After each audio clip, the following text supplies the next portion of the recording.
Good morning children, welcome back to shortcut.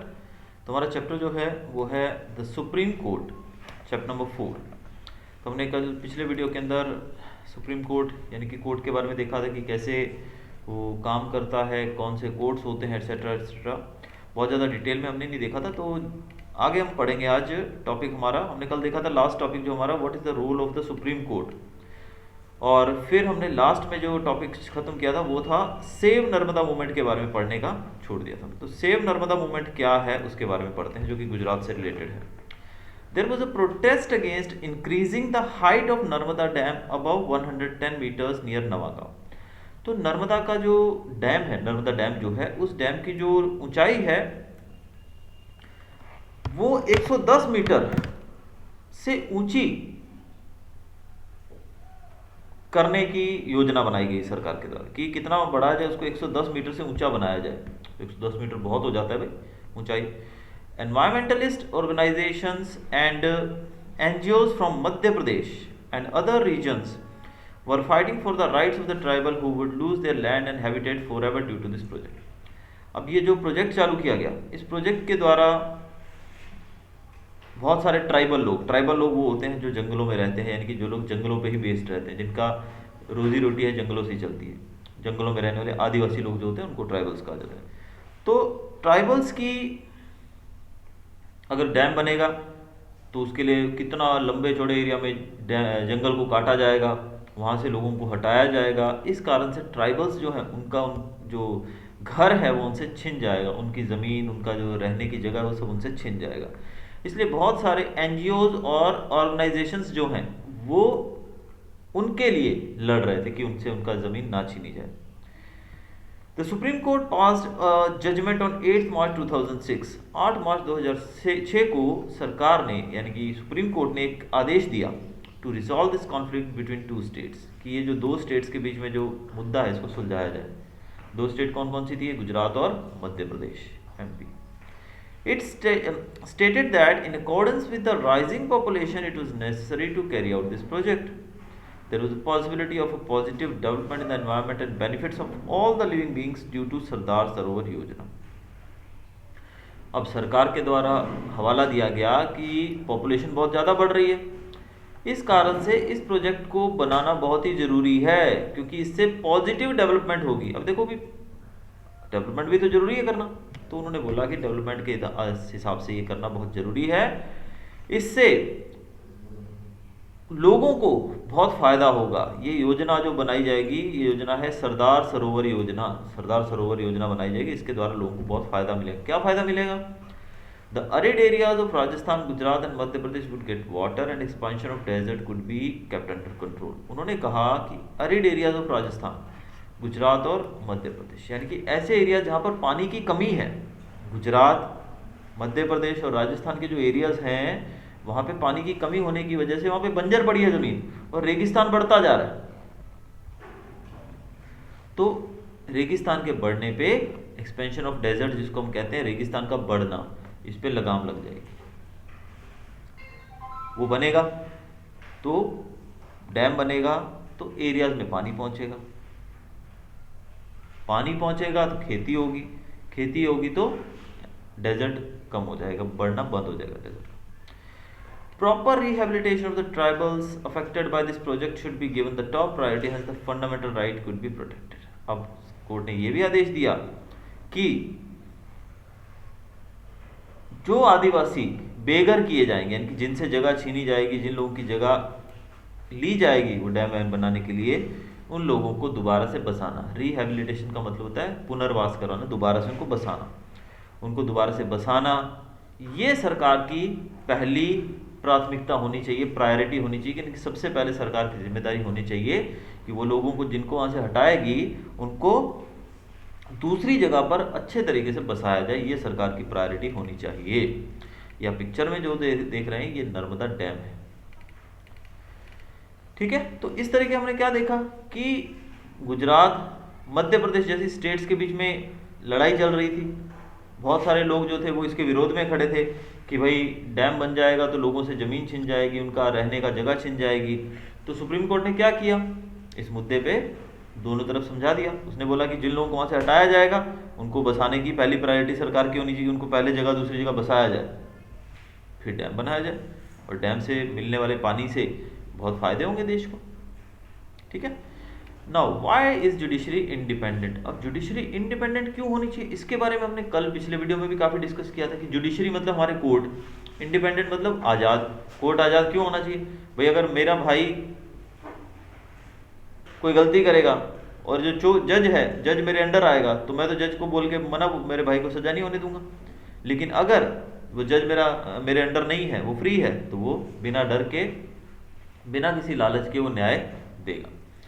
Imagine yourself into a situation where a powerful person captures the land belonging to your family and go to the court to get your property back. But the system is such that powerful and influential person can remove or transfer a judge from his post. In such a situation, the judge would favor the powerful person only. अब यहाँ पर इन्होंने सीधी सी एक बात बता दी है कि तुम्हारी ज़मीन एक पावरफुल, एक बहुत ही तगड़े आदमी ने, तगड़ा मतलब शरीर से तगड़ा नहीं, पैसे वाला आदमी बोलो, बहुत पहुँच वाला आदमी, उसने तुम्हारी ज़मीन हड़प ली। ठीक है, अभी करण की ज़मीन उसने ले ली। अब करण गया कोर्ट में, लेकिन मैं बहुत पावरफुल हूँ, मैंने ज़मीन ले ली इसकी। अब मेरे पास पावर है कि मैं कोर्ट के जज को भी हटा सकता हूँ या खरीद सकता हूँ। तो क्या होगा, मैं कोर्ट के जज को पैसा देके अपने फेवर में फैसला दिलवा लूँगा। या फिर क्या होगा, अगर मेरे पास और पावर होगी, मैं उसको हटा सकता हूँ, तो वो मेरे अगेंस्ट में जाएगा, तो मैं उसको हटा दूँगा, उसकी जगह मैं दूसरा जज बिठा दूँगा, तो उसकी बेचारी की नौकरी चली जाएगी। तो इसलिए वो मेरे खिलाफ बोलेगा नहीं, बोलेगा। तो इस तरीके से जज जो है, अगर जुडिशरी को अगर हम फ्री ना रखें तो फिर ये चीज़ होगी हमारे देश के अंदर। So if judiciary is deprived for freedom, if powerful influential people can control the judiciary, there would be no impartial judgment. तो अगर ऐसा होगा, यानी कि फ्रीडम जुडिशरी को ना दिया जाए और जुडिशरी तुम्हारे या मेरे अंडर में या किसी भी व्यक्ति के अंडर में हो, तो इम्पार्शियल का मतलब होता है बिना भेदभाव के। ऐसा न्याय मिल पाएगा किसी को बिना भेदभाव के, अगर जुडिशरी इंडिपेंडेंट नहीं होगी तो नहीं मिल पाएगा। तो इसीलिए जुडिशरी का इंडिपेंडेंट रहना बहुत ही जरूरी है।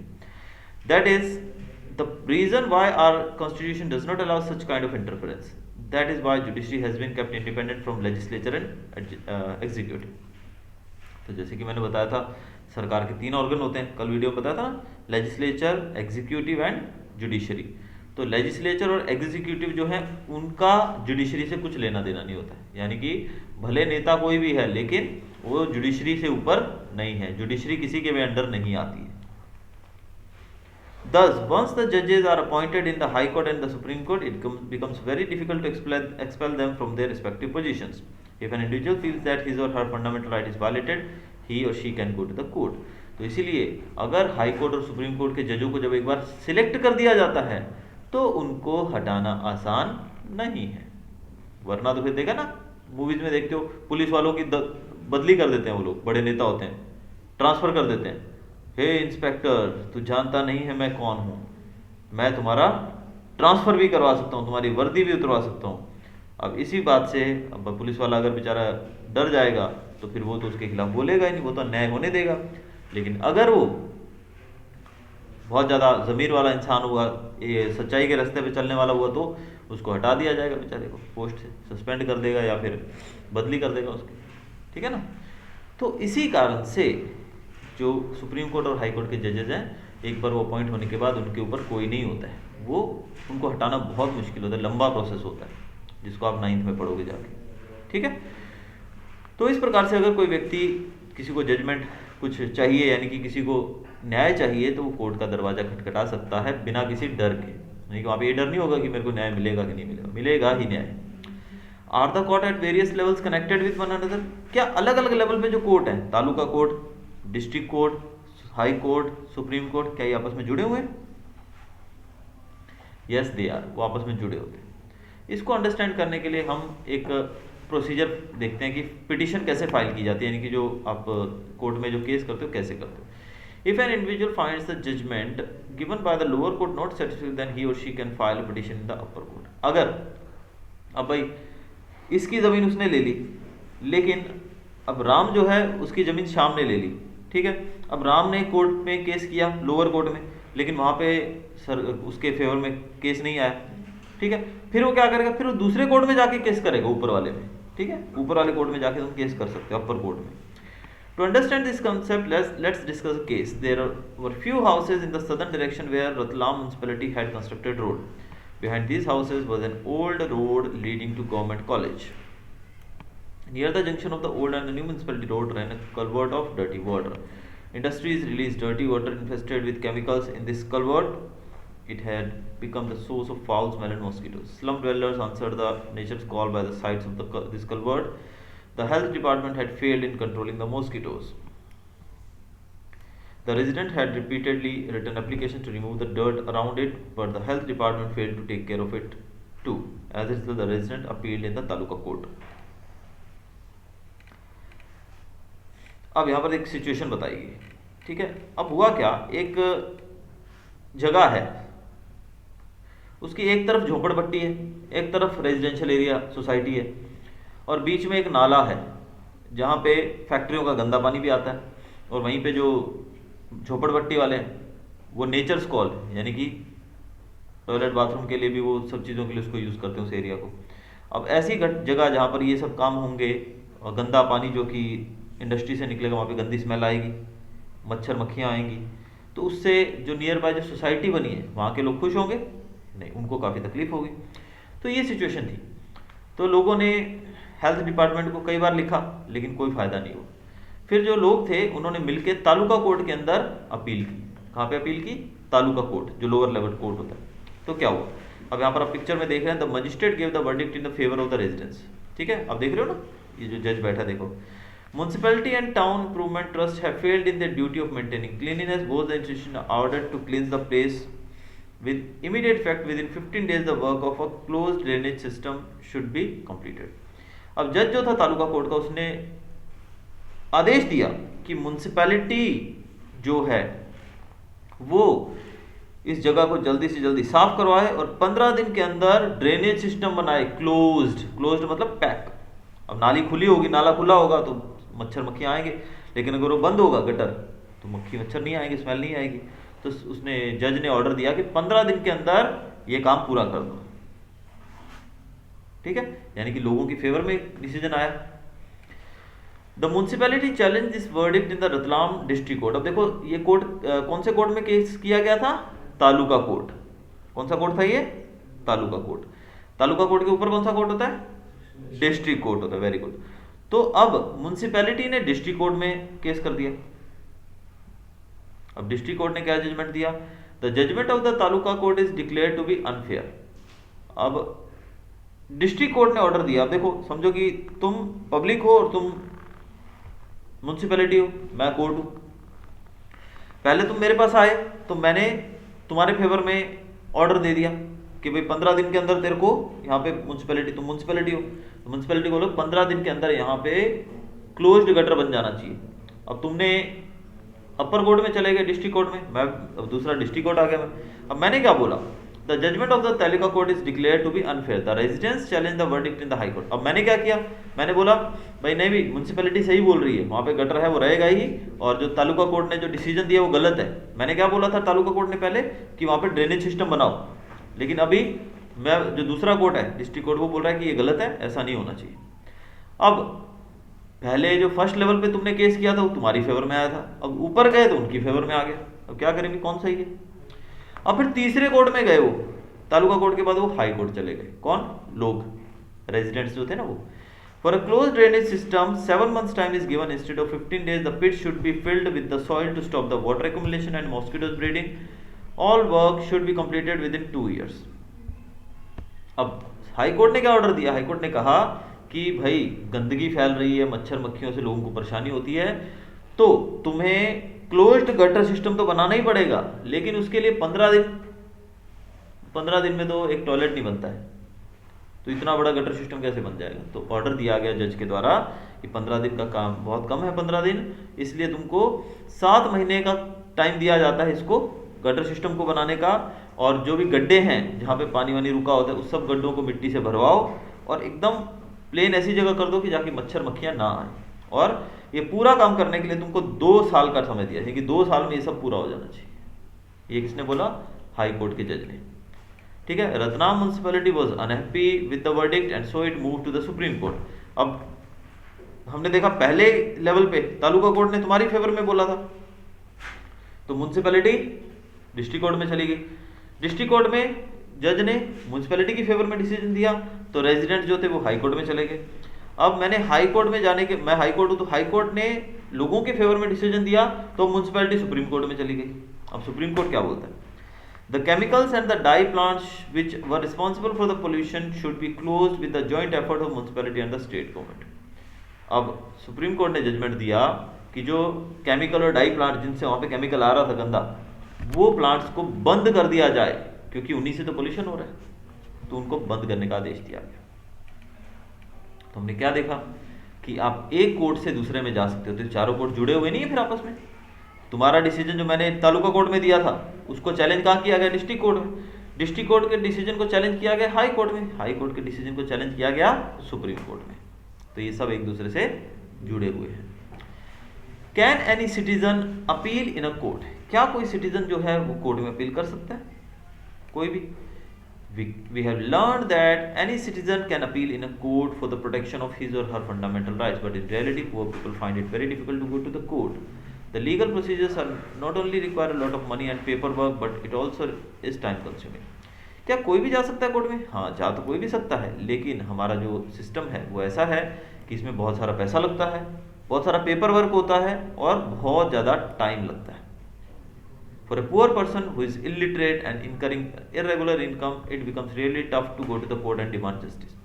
अब हमारे यहाँ पे जो गरीब आदमी, चलो तुम कोर्ट में चले जाओगे, मैं चला जाऊंगा, एक गरीब आदमी, बिल्कुल पुअर आदमी, इलिटरेट, अनपढ़ है, उसको पता ही नहीं है कुछ, बिल्कुल अनपढ़ है, उसकी रेगुलर इनकम भी नहीं है, वो मजदूरी पे जाएगा तो पैसा मिलेगा, नहीं जाएगा तो नहीं मिलेगा।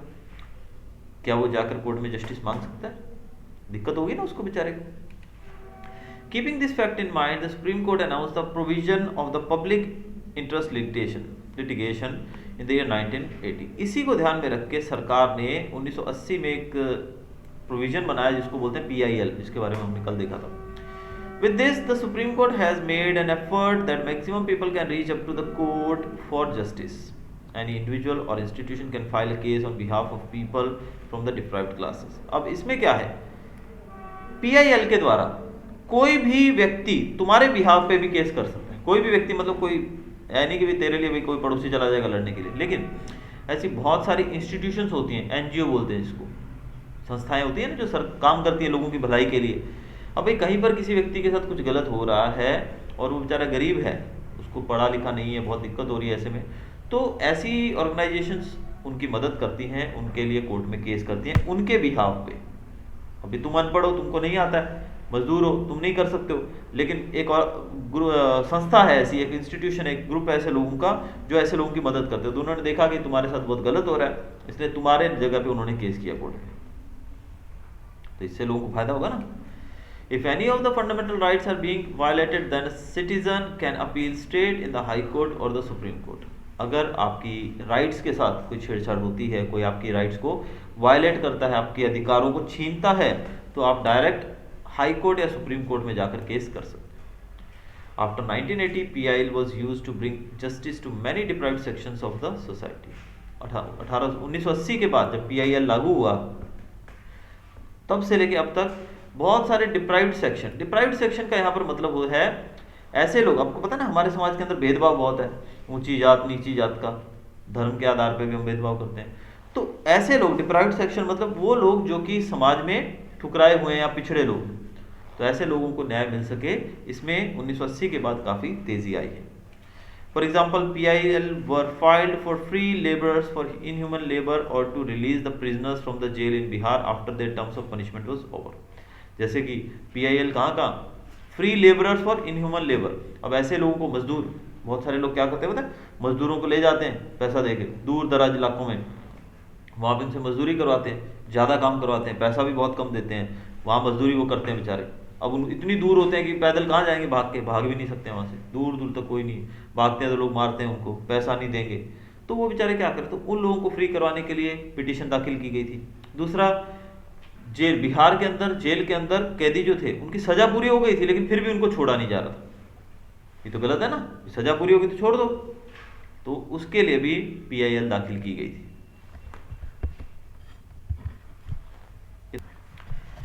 The mid day meal programme launch in the government aided school too is an outcome of such PLO। आपको पता है जो सरकारी स्कूल है उनके अंदर मिड डे मील दिया जाता है। मिड डे मील का मतलब होता है दोपहर का खाना दिया जाता है। सरकारी स्कूलों में खाना नहीं मिलता, आंगनवाड़ियों में। सरकारी स्कूल में जाओ दोपहर का खाना होता है वहाँ पे।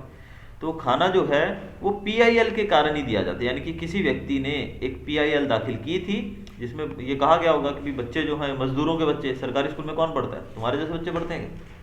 मजदूरों के, गरीब लोग के पढ़ते हैं। अब माँ बाप मजदूरी करने गए हैं, बच्चा स्कूल में है, मजदूरों को क्या एक ही जगह मजदूरी करने को जाना पड़ता है क्या? कभी इधर गए कभी उधर गए, दूर भी जाना पड़ सकता है। अब बच्चा बेचारा सुबह से स्कूल में छोड़ा तो उसको खाना कौन देगा दोपहर का? और वो मजदूर है बेचारा, एक टिफिन बना के, वो थोड़ी तुम्हारी तरह जैम सॉस लगा के ब्रेड बना के दे देंगे या कोई ऐसी चीज़ दे देंगे, गरीब है बेचारे। तो ऐसे में अगर स्कूल से उनको खाना मिले तो माँ बाप थोड़ा संतुष्ट रहेंगे, चलो मेरे बच्चे ने खाना खा लिया हो। ठीक है, तो ये PIL के कारण ही पॉसिबल हुआ है।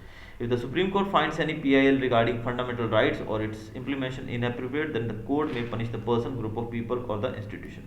अब जो सुप्रीम कोर्ट है, अगर सुप्रीम कोर्ट को ऐसा पता लगे कि कोई PIL दाखिल की गई है फंडामेंटल राइट्स के बारे में, या फिर कोई इनअप्रोप्रिएट इम्प्लीमेंटेशन, यानी कि कोई फंडामेंटल राइट्स का छेड़छाड़ हुई है या फंडामेंटल राइट्स का हनन किया जा रहा है या उनसे कुछ गलत हो रहा है फंडामेंटल राइट्स के साथ किसी भी व्यक्ति के, तो इस केस के अंदर कोर्ट जो है जो व्यक्ति इसके लिए रिस्पॉन्सिबल है उसको सजा दे सकता है। ग्रुप ऑफ पीपल, बहुत सारे लोग अगर इसके लिए रिस्पॉन्सिबल उनको सजा दे सकता है, या फिर कोई इंस्टीट्यूशन अगर गलत है, दोषी है, तो उसको भी सजा दी जा सकती है सुप्रीम कोर्ट के द्वारा। तो इस प्रकार हमने देखा कि सुप्रीम कोर्ट जो है वो किस प्रकार से सबसे ऊपर है और बाकी कोर्ट्स के डिसीजंस को हम सुप्रीम कोर्ट में चैलेंज कर सकते हैं, और किस प्रकार से भारत में न्याय जो है वो सब लोगों तक पहुंच सके इसकी कोशिश की गई। तो ये था हमारा chapter supreme court. Hope you enjoyed the video.